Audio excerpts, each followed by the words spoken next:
Something to mention before we get started is you need to know the compatibility of your paint and your thinner. Now, for instance, I always spray paint that is compatible with lacquer thinner. So when you clean your airbrush or you use your airbrush, make sure you know what the compatibility is with your paint. At some point during this demonstration, I'm going to be using lacquer thinner, so I want you to know lacquer thinner is not compatible with all paint. I'll show you how I backflush my airbrush. Now, I've already rinsed out the airbrush, so it's pretty clean. And what you use to clean your airbrush with depends on the paint you use, obviously. You don't want to use incompatible cleaners with the paint you use. But the paint I use is compatible with lacquer thinner. So I can use lacquer thinner when cleaning my airbrush. But initially, I use this Media airbrush cleaner, and I use this for the first couple steps. Now, I don't know what's in here. I don't know if it's just soapy water or what it is. But you can see I have some in here. Now, when you get your airbrush, you're going to get a cap, and you're going to get a protective cover for the needle. Well, that cover and this cap work really well for backflushing your airbrush. So what you do is you need to cover up the hole in the cap. Of course, it has to have a hole to vent. Cover that up. Put your finger over the end of the protected cover so it doesn't pop off. And what's going to happen is the air pressure is going to push all that cleaning fluid back up the airbrush. So it's going to clean this portion of the airbrush that you can't really get to otherwise. So I just hold the cap down, hold my finger over the end,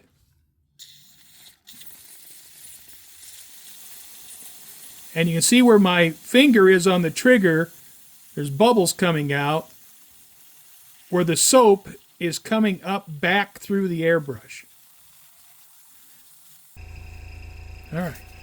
And you can see I've emptied out the cup, so all of that cleaning fluid has been run through the airbrush.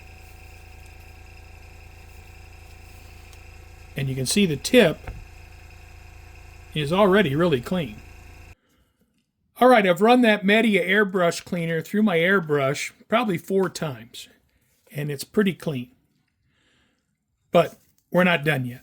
So now I'm going to take lacquer thinner. I mean, nothing cleans like lacquer thinner, right? Put some of that in my airbrush and just repeat the process. And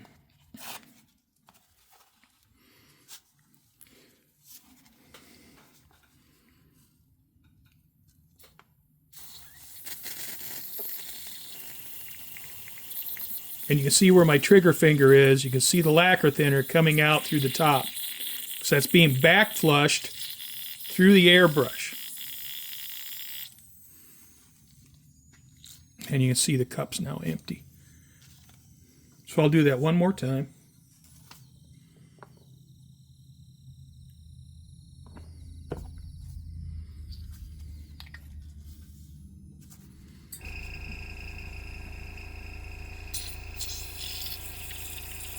And you see the lacquer thinner coming up by my finger, trigger finger. All right. Cup's empty. I'll remove the cap. Next thing I'm going to do is I'm going to take the needle out. Going to wipe down the needle. And any paint that's on the needle will come off. We do not want any paint inside this airbrush if possible.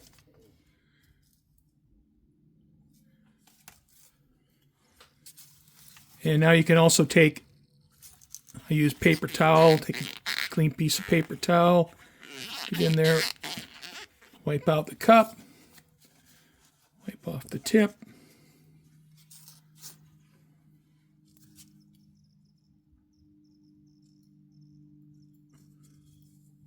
Put the needle back in and just push it in until it seats. Tighten it back up. I'm going to get rid of the excess lacquer thinner that's in the airbrush. Run a little air through it and make sure it's dry.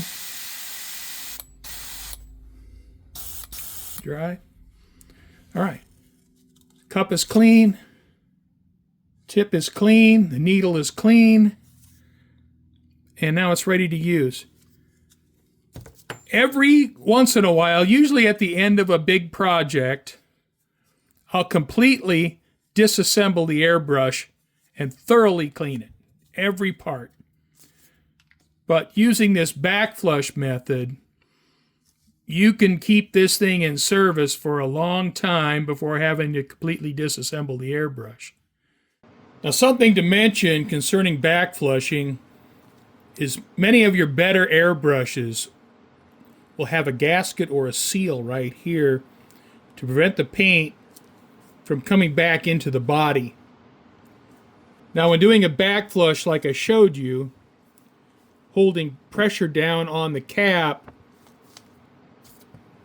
whatever pressure your compressor is outputting, all that pressure is pushing in this area. So you got the front closed off, you have the top closed off, so all that pressure is pushing back up into the body.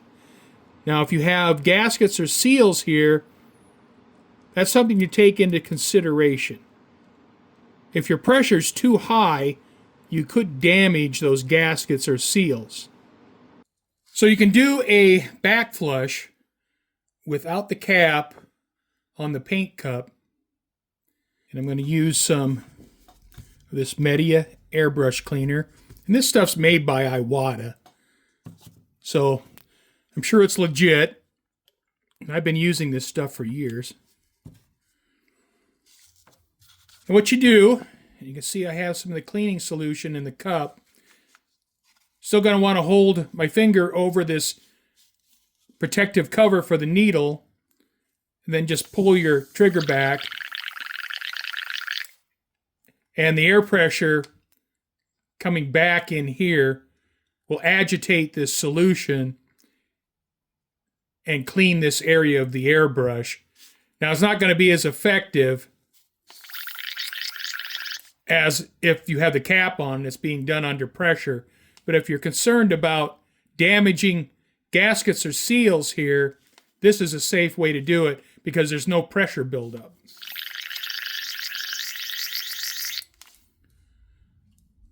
And just keep in mind when you're buying a quality airbrush from a respected manufacturer, you're going to be able to get product support. So you're going to get replacement parts.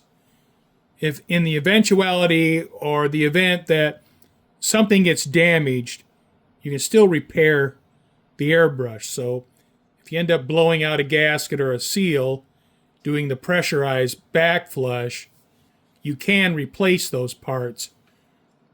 But if you're concerned about that, you can backflush the airbrush and leave the cap off of the cup where you're not actually building up any pressure in here, but you are agitating the cleaning solution in here, which should help clean this part of the airbrush. I want to talk about airbrushes for just a minute. Quite a few years ago, I bought this kit at an IPMS show. It has the Badger Patriot 105 and the Badger Sotar 2020.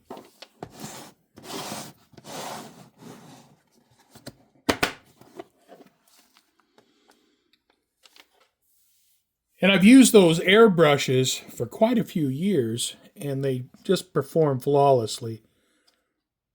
Now with the Patriot 105, I equipped mine with the fine needle, and you see it has a blue tip, and that's how you can identify it. Now I've had this airbrush for 7 years, and it still works like it's brand new. Now the other airbrush that came in the kit was this Badger Sotar 2020. Now this is a detail airbrush. It has a very fine needle, and you can notice the cup size, how much smaller the cup size is compared to the Patriot 105. Now this is extremely efficient with paint, and you can paint pencil lines with it. And this is a detail airbrush. And here are a couple examples of armor model camouflage that I painted using the SOTAR 2020.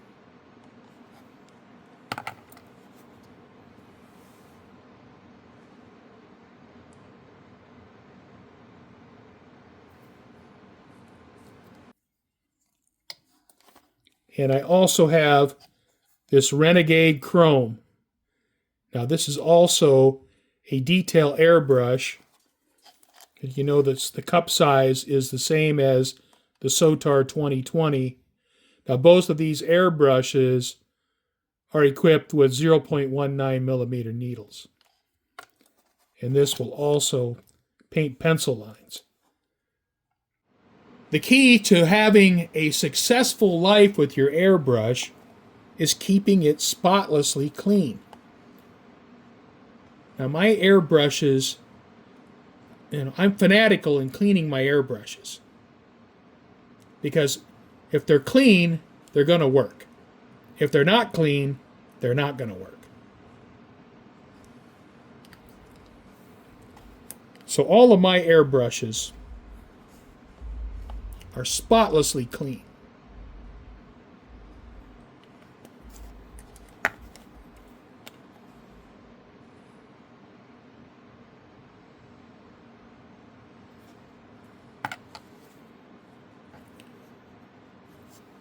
I use the backflush method when I'm in a project.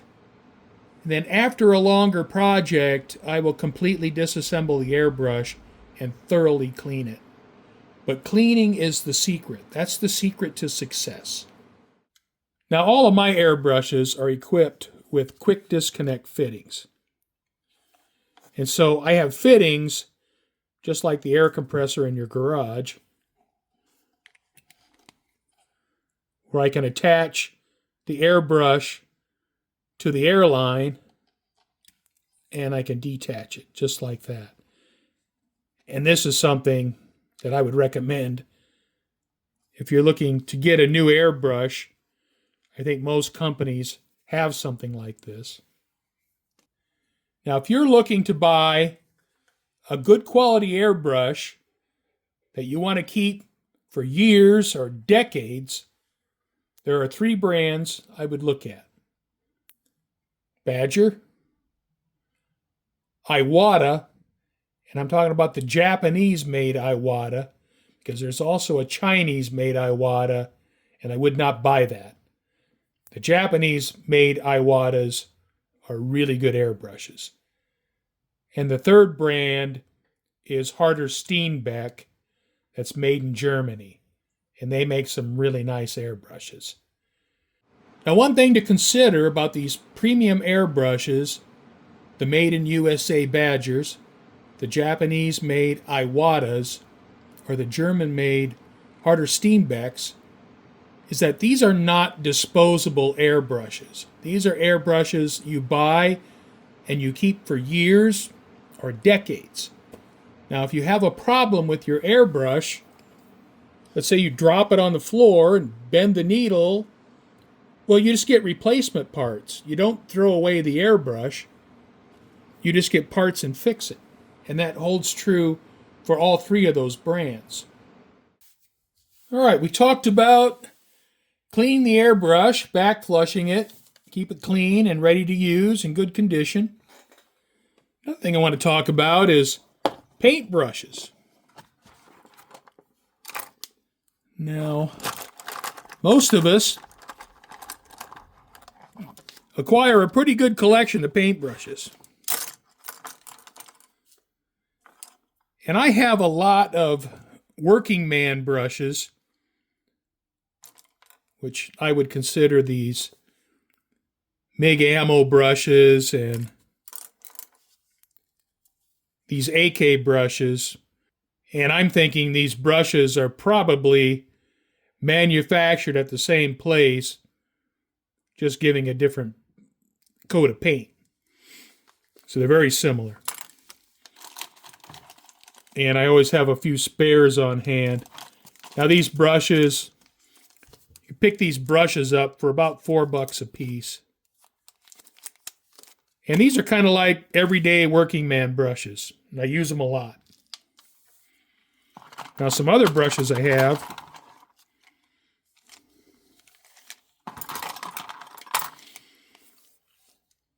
are these Winsor Newtons. Now these are expensive paintbrushes. These are $20 a piece. And I use these for certain things. These are not general use paintbrushes. And I also have some Abteilung 502 brushes. Now these aren't quite as nice as the Winsor Newton brushes, but these are also some nice brushes that I only use for certain applications.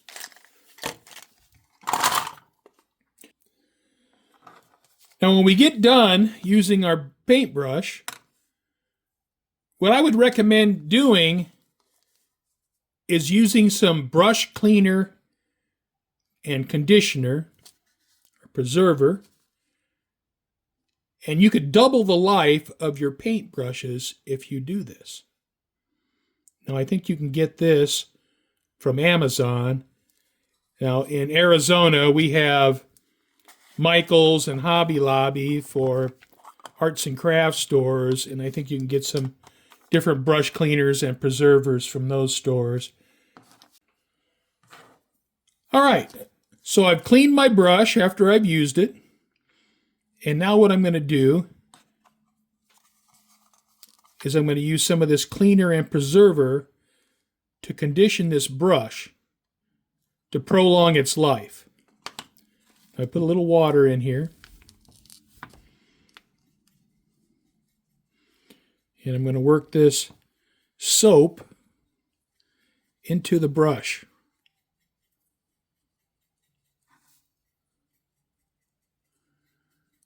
And you'll see some paint come out of the bristles that you figured you'd already cleaned out, but there was a little bit of residual left in there.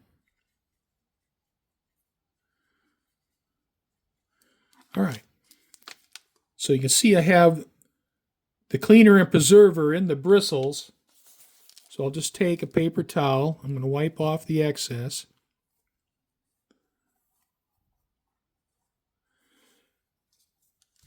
Now the residual cleaner and preserver, I'm going to leave in the bristles. And I'm going to shape the brush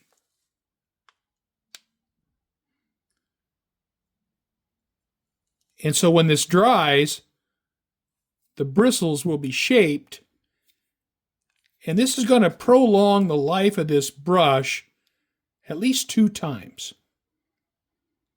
So I would recommend that after you get done using your brushes, use the cleaner and preserver, wipe out the excess, and then reshape your bristles.